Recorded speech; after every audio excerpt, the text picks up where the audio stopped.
Hello everyone, we are asked to evaluate 3 plus 7 plus 11 plus, we have other terms here, plus 79. So in order to add all of these terms together, we need two things. The first one is to identify which series is this. And number two is to determine the number of terms available in this series. Alright, let us first of all identify which series is this. Can you see that from 3 to 7 you need an addition of 4. From 7 to 11 you also need to add 4.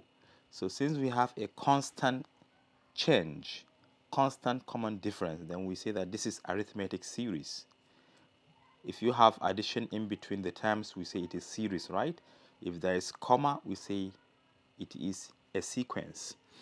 So this is arithmetics, and the constant common difference is 4.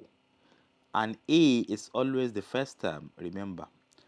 And therefore, we need to determine the number of terms available in this series. So we don't know what n is. So remember Tn formula. Tn is equal to A plus n minus 1 multiplied by d. This formula is used to determine every time you are looking for in that series or sequence, you can use this formula to determine that term. So since we have the last term, if you use the last term, it will help you to determine the number of terms. So when the term is 79, A is always A, which is 3, plus n is what we are looking for, minus 1, and d is 4. Let me simplify the right hand side. This is 3 plus 4 times n is 4n, and 4 times negative 1 is negative 4, right? I am still simplifying the right hand side. Can you see 3 minus 4 is minus 1, so this is just 4n minus 1, and this is 79. If you take this one to the left, you can add it mentally by adding 1 on both sides. You have 80. So 4n is equal to 80, right? And if you divide both sides by 4, n will be equal to 20. Can you see that we have 20 terms, but only 4 are available here. So we have some missing terms here. So we are looking for the sum, right?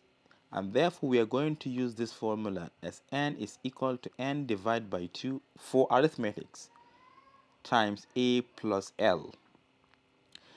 When you have the first and the last term, but had it been you are only asked to find the sum of the first maybe 13 terms, you see you don't know the last term, so you cannot use this formula. Instead you have to use that other one as n is equal to n divided by 2a plus n minus 1 multiplied by d. This is the formula you have to use when you don't know the last term. But since we have the last term, I am going to use this one. So sum of the first 20 terms, we know n is 20, right? 20 divided by 2. And a is 3, right? If I'm not mistaken. Yes, and the last term is 79. So 20 divided by 2 is 10. And 3 plus 79 is going to give us 82. 82. And if you multiply, you get 820. So it means that if you add all these terms from the first one to the last one, because they are 20, you shall obtain 820. And you can do that practically by finding all of these terms. Like you keep on adding 4 till you get to 79, you stop, then use your calculator and add all of them, which is, I think, stressful since you have your formula. Thank you for watching. Do share to your learning colleagues. Bye bye.